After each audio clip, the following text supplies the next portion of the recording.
Police custody ਦੇ ਵਿੱਚ torture ਕੀਤਾ ਜਾਂਦਾ ਹੈ। ਸ਼੍ਰੀ ਮੁਕਤਸਰ ਸਾਹਿਬ ਦੇ ਵਿੱਚ ਇੱਕ ਵਕੀਲ ਦੇ ਨਾਲ ਅਨਮਨੁੱਖੀ ਜਿਹੜੀ ਹੈ ਤਸ਼ੱਦਦ ਕੀਤੀ ਗਈ ਹੈ। ਇੰਨਾ ਕੀ ਖੌਫ ਹੈ ਉਸ ਵਕੀਲ ਦੇ ਵਿੱਚ ਕਿ ਉਹਨੇ ਆਪਣੀ ਜਿਹੜੀ ਬੇਲ ਐਪਲੀਕੇਸ਼ਨ ਹੈ ਉਹ ਵੀ ਵਾਪਸ ਲੈ ਲਈ ਹੈ। एफआईआर दर्ज की है 353 वर्दी पार्टी और टोटली झूठ है। ਉਹਨੂੰ ਰਾਦਰ ਕਿਡਨੈਪ ਕਰਕੇ ਲਿਜਾ ਕੇ ਉਥੇ ਇਲੀਗਲੀ ਡਿਟੇਨ ਕਰਕੇ ਕਸਟਡੀ ਦੇ ਵਿੱਚ ਟੌਰਚਰ ਕੀਤਾ ਗਿਆ, ਉਹ ਵੀ 3rd ਡਿਗਰੀ ਕਿ ਐਫਆਈਆਰ ਜਿਹੜੀ ਆ ਉਹ ਤੁਰੰਤ ਕੈਂਸਲ ਕੀਤੀ ਜਾਵੇ। ਪੁਲਿਸ ਅਫੀਸ਼ੀਅਲਸ ਆ ਉਹਨਾਂ ਨੂੰ ਇਮੀਡੀਏਟ ਅਰੈਸਟ ਕੀਤਾ ਜਾਵੇ। ਇਸ ਕੇਸ ਦੀ ਇਨਵੈਸਟੀਗੇਸ਼ਨ ਉਹ ਸੀਬੀਆਈ ਨੂੰ ਦਿੱਤੀ ਜਾਵੇ। ਹੁਣ ਇਸ ਚੀਜ਼ ਨੂੰ ਪੋਲਿਟਿਸਾਈਜ਼ ਬਹੁਤ ਤਰੀਕੇ ਨਾਲ ਕੀਤਾ ਜਾ ਰਿਹਾ ਹੈ। ਕੋਈ ਵੀ ਲਾਇਰ ਕਿਸੇ ਵੀ ਅਕਿਊਜ਼ਡ ਨੂੰ ਕਦੀ ਵੀ ਸ਼ੈਲਟਰ ਨਹੀਂ ਦੇਗਾ ਜਿਹੜਾ ਡਰੱਗ ਦੇ ਵਿੱਚ ਚੱਲਦਾ ਹੈ। 2 ਦਿਨ ਦਾ ਗਵਰਨਮੈਂਟ ਨੂੰ ਟਾਈਮ ਦਿੱਤਾ ਹੈਗਾ। 2 ਦਿਨਾਂ ਦੇ ਵਿੱਚ ਜੇ ਨਹੀਂ ਕੁਝ ਹੁੰਦਾ ਤਾਂ ਸਾਡਾ ਫਰਾਈਡੇ ਨੂੰ ਦੁਬਾਰਾ ਜਨਰਲ ਹਾਊਸ ਹੈ। ਬਹੁਤ ਵਾਰ ਦੇਖਿਆ ਹੈ ਕਿ ਪੁਲਿਸ ਤੇ ਵਕੀਲਾਂ ਦੇ ਵਿਚਕਾਰ ਜਿਹੜੀ ਹੈ ਵਿਵਾਦ ਚੱਲਦੇ ਰਹਿੰਦੇ ਹਨ। ਜਿਹੜਾ ਨੈਚੁਰਲ ਸੈਕਸ ਕੀਤਾ ਹੈ ਜਾਂ ਜੋ ਵੀ ਲੱਗਿਆ ਹੈ, it has been done when they got to know ਕਿ ਉਹ ਇੱਕ ਵਕੀਲ ਹੈ, ਜਦਕਿ ਐਡਵੋਕੇਟਸ ਐਂਡ ਪੁਲਿਸ ਦਾ ਰੋਲ ਇੱਕੋ ਹੈ for protection of law and to make the rule of law the law of the land. ਇਸ ਦਾ ਸੋਲੂਸ਼ਨ ਜਿਹੜਾ ਹੈ ਉਹ ਪੱਕਾ ਨਹੀਂ ਨਿਕਲ ਰਿਹਾ ਕਿਉਂਕਿ ਸਾਰੇ ਤੁਸੀਂ ਤਾਂ ਪੱਖ ਵਿੱਚ ਖੜੇ ਹੋ। ਸਰਕਾਰ ਪੱਖੋਂ ਫਿਲਹਾਲ ਕੋਈ ਵੀ ਜਿਹੜਾ ਇਸ ਮੈਟਰ ਦੇ ਵਿੱਚ ਨਹੀਂ ਕੋਈ ਬਿਆਨ। ਇੱਕ ਆਰਡਰ ਪਾਸ ਕੀਤਾ ਸੀਗਾ ਕਿ ਇਹਨਾਂ ਪੁਲਿਸ ਅਫੀਸ਼ੀਅਲਸ ਦੇ ਉੱਪਰ ਐਫਆਈਆਰ ਦਰਜ ਕੀਤੀ ਜਾਵੇ 3 ਦਿਨ ਪਹਿਲਾਂ ਕਿ ਇਮੀਡੀਏਟਲੀ ਐਫਆਈਆਰ ਦਰਜ ਕੀਤੀ ਜਾਵੇ ਤੇ ਇਹ ਜਿਹੜੀ ਪੁਲਿਸ ਅਫੀਸ਼ੀਅਲਸ ਆ ਉਹਨਾਂ ਨੂੰ ਸਸਪੈਂਡ ਕੀਤਾ ਜਾਵੇ। ਅਕਸਰ ਅਸੀਂ ਸੁਣਦੇ ਹਾਂ ਕਿ ਪੁਲਿਸ ਕਸਟਡੀ ਦੇ ਵਿੱਚ ਟੌਰਚਰ ਕੀਤਾ ਜਾਂਦਾ ਹੈ ਤੇ ਅਜਿਹਾ ਇੱਕ ਮਾਮਲਾ ਸਾਹਮਣੇ ਆਇਆ ਹੈ ਪੰਜਾਬ ਦੇ ਵਿੱਚ, ਜਿੱਥੇ ਸ਼੍ਰੀ ਮੁਕਤਸਰ ਸਾਹਿਬ ਦੇ ਵਿੱਚ ਇੱਕ ਵਕੀਲ ਦੇ ਨਾਲ ਅਨਮਨੁੱਖੀ ਜਿਹੜੀ ਹੈ ਤਸ਼ੱਦਦ ਕੀਤੀ ਗਈ ਹੈ। ਇੰਨਾ ਕੀ ਡਰ ਹੈ, ਇੰਨਾ ਕੀ ਖੌਫ ਹੈ ਉਸ ਵਕੀਲ ਦੇ ਵਿੱਚ ਕਿ ਉਹਨੇ ਆਪਣੀ ਜਿਹੜੀ ਬੇਲ ਐਪਲੀਕੇਸ਼ਨ ਹੈ ਉਹ ਵੀ ਵਾਪਸ ਲੈ ਲਈ ਹੈ। ਕੀ ਹੈ ਪੂਰਾ ਮਾਮਲਾ? ਬਾਰ ਐਸੋਸੀਏਸ਼ਨ, ਬਾਰ ਕਾਉਂਸਲ ਦਾ ਕੀ ਇਸ ਮੁੱਦੇ ਤੇ ਸਟੈਂਡ ਹੈ?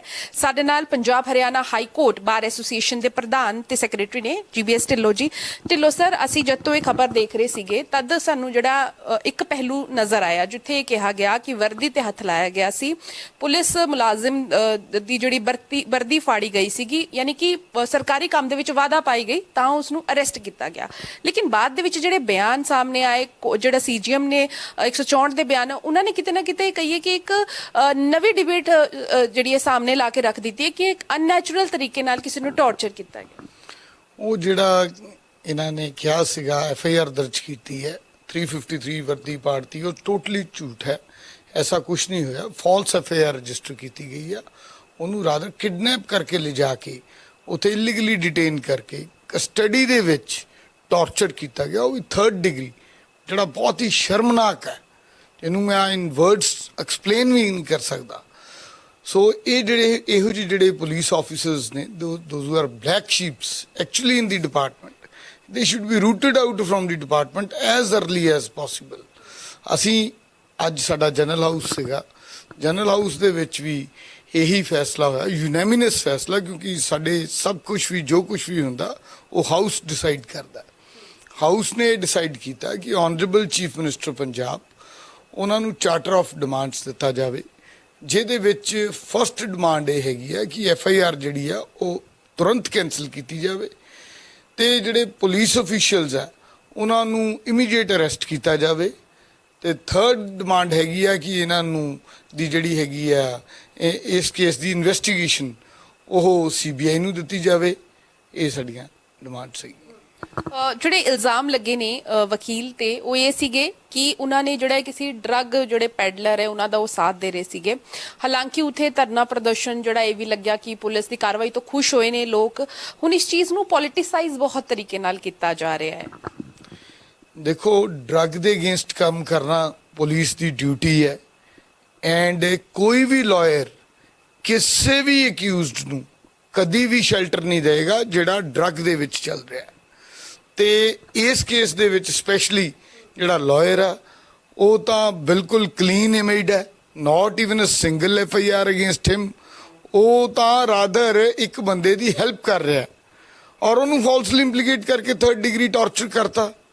ਹੁਣ ਸਾਡੀ ਅੱਜ ਜੋ ਹਾਊਸ ਦਾ ਡਿਸੀਜਨ ਸੀਗਾ ਉਹਦੇ ਮੁਤਾਬਕ ਵਿਦਿਨ 2 ਡੇਜ਼ 2 ਦਿਨ ਦਾ ਗਵਰਨਮੈਂਟ ਨੂੰ ਟਾਈਮ ਦਿੱਤਾ ਹੈਗਾ ਕਿ ਇਹ ਸਾਰੇ ਆਫੀਸਰਸ ਨੂੰ ਸਸਪੈਂਡ ਕਰੋ ਐਂਡ ਡਿਸਮਿਸ ਕਰੋ ਐਂਡ ਅਰੈਸਟ ਕਰੋ।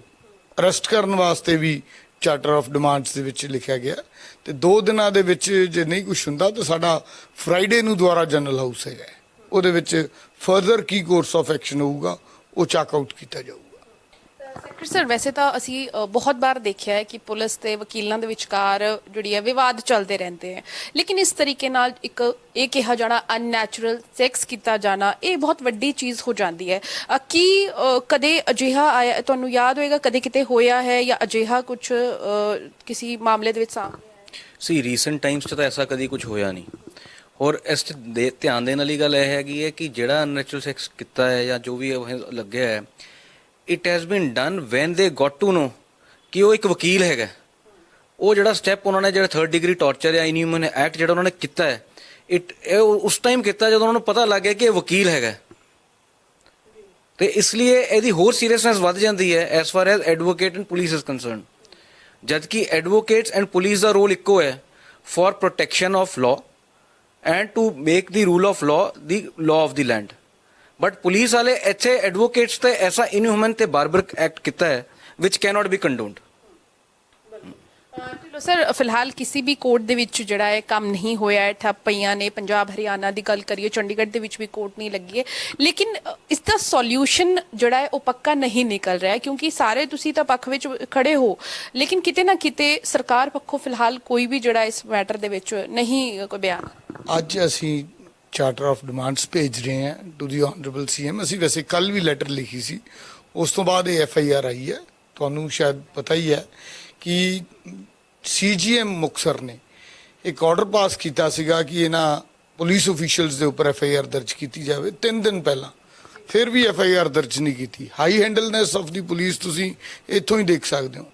ਪਰ ਜਦੋਂ ਅਸੀਂ ਕੱਲ ਇੱਕ ਲੈਟਰ ਲਿਖੀ ਹਾਈ ਕੋਰਟ ਬਾਰ ਐਸੋਸੀਏਸ਼ਨ ਨੇ ਟੂ ਦੀ ਚੀਫ ਮਿਨਿਸਟਰ ਕਿ ਇਮੀਡੀਏਟਲੀ FIR ਦਰਜ ਕੀਤੀ ਜਾਵੇ ਤੇ ਇਹ ਜਿਹੜੇ ਪੁਲਿਸ ਅਫੀਸ਼ੀਅਲਸ ਆ ਉਹਨਾਂ ਨੂੰ ਸਸਪੈਂਡ ਕੀਤਾ ਜਾਵੇ, ਉਹ ਰਾਤ ਨੂੰ ਸਾਨੂੰ ਪਤਾ ਲੱਗਿਆ ਕਿ 10 ਵਜੇ ਇਹਨਾਂ ਨੇ FIR ਦਰਜ ਕਰਤੀ ਹੈ, ਲੇਕਿਨ ਉਹਦੇ ਵਿੱਚ ਪੂਰੀਆਂ ਧਾਰਾਂ ਵੀ ਨਹੀਂ ਲਗਾਈਆਂ ਤੇ ਜਿਹੜੇ ਪੁਲਿਸ ਅਫੀਸ਼ੀਅਲਸ ਆ ਉਹ ਸਾਰੇ ਜਿਹੜੇ ਹੈਗੇ ਆ ਹਾਲੇ ਤੱਕ ਅਰੈਸਟ ਨਹੀਂ ਹੋਏ, ਬਾਹਰ ਫਿਰ ਰਹੇ ਨੇ। ਹਾਂਜੀ, ਇੱਦਾਂ ਦੇ ਮੈਟਰਸ ਆਉਂਦੇ ਸਾਹਮਣੇ ਤਦ ਲੱਗਦਾ ਨਹੀਂ ਕਿ ਛੇਤੀ ਜਿਹੜਾ ਐਡਵੋਕੇਟ ਪ੍ਰੋਟੈਕਸ਼ਨ ਐਕਟ ਹੈ ਜਾਂ ਬਿੱਲ ਹੈ ਉਹ ਛੇਤੀ ਤੋਂ ਛੇਤੀ ਲਾਗੂ ਕੀਤਾ ਜਾਵੇ। ਇਹਦੇ ਬਾਰੇ ਤਾਂ ਅਸੀਂ ਬੜੀ ਦੇਰ ਤੋਂ ਡਿਮਾਂਡ ਕਰ ਰਹੇ ਹਾਂ। ਸਾਡੀ ਬਾਰ ਕੌਂਸਲ ਆਫ ਇੰਡੀਆ ਨੇ ਵੀ ਕਿਹਾ ਹੈਗਾ ਔਰ ਸਾਡੀ ਇੱਥੋਂ ਦੀ ਬਾਰ ਕੌਂਸਲ ਨੇ ਵੀ ਕਿਹਾ। ਈਵਨ ਅਸੀਂ ਬਾਰ-ਬਾਰ as a high court bar association ਬਾਰ-ਬਾਰ ਕਹਿ ਰਹੇ ਹਾਂ ਕਿ ਐਡਵੋਕੇਟਸ ਪ੍ਰੋਟੈਕਸ਼ਨ ਐਕਟ ਆਉਣਾ ਬਹੁਤ ਜ਼ਰੂਰੀ ਹੈ। ਠੀਕ ਹੈ, ਬਹੁਤ ਸ਼ੁਕਰੀਆ ਸਰ। ਇਸੀ ਕੇ ਸਾਡੇ ਨਾਲ Punjab Haryana high court bar association ਦੇ ਪ੍ਰਧਾਨ ਤੇ ਸੈਕਟਰੀ। ਫਿਲਹਾਲ ਜਿਹੜਾ ਹੈ ਜਨਰਲ ਹਾਊਸ ਦੇ ਵਿੱਚ ਇਹ ਮਤਾ ਪਾਸ ਕੀਤਾ ਗਿਆ ਹੈ ਕਿ CM ਨੂੰ ਜਿਹੜਾ ਹੈ ਕੁਝ ਡਿਮਾਂਡਸ ਲਿਖੀਆਂ ਗਈਆਂ ਨੇ, ਸਮਾਂ ਵੀ ਮੰਗਿਆ ਗਿਆ ਹੈ, ਸਮਾਂ ਮਿਲਦਾ ਹੈ ਤੇ ਉਹਨਾਂ ਦੇ ਨਾਲ ਗੱਲਬਾਤ ਵੀ ਕੀਤੀ ਜਾਏਗੀ, ਮੰਗ ਕੀਤੀ ਜਾਏਗੀ ਤੇ ਦੂਜੇ ਪਾਸੇ CBI ਇਨਕੁਆਇਰੀ ਦੀ ਵੀ ਮੰਗ ਕੀਤੀ ਜਾ ਰਹੀ ਹੈ। ਇਸ ਪੂਰੇ ਮਾਮਲੇ ਦੇ ਵਿੱਚ ਦੇਖਣਾ ਇਹ ਹੋਵੇਗਾ ਸਰਕਾਰ ਵੱਲੋਂ ਕੀ ਕੁਝ ਜਿਹੜਾ ਐਕਸ਼ਨ ਲਿੱਤਾ ਜਾਂਦਾ ਹੈ ਇਸ ਮਾਮਲੇ ਦੇ ਵਿੱਚ। ਕੈਮਰਾ ਪਰਸਨ ਅਮਿਤ ਦੇ ਨਾਲ ਪੂਜਾ ਵਰਮਾ, ਸਾਂਝਾ TV, ਚੰਡੀਗੜ੍ਹ।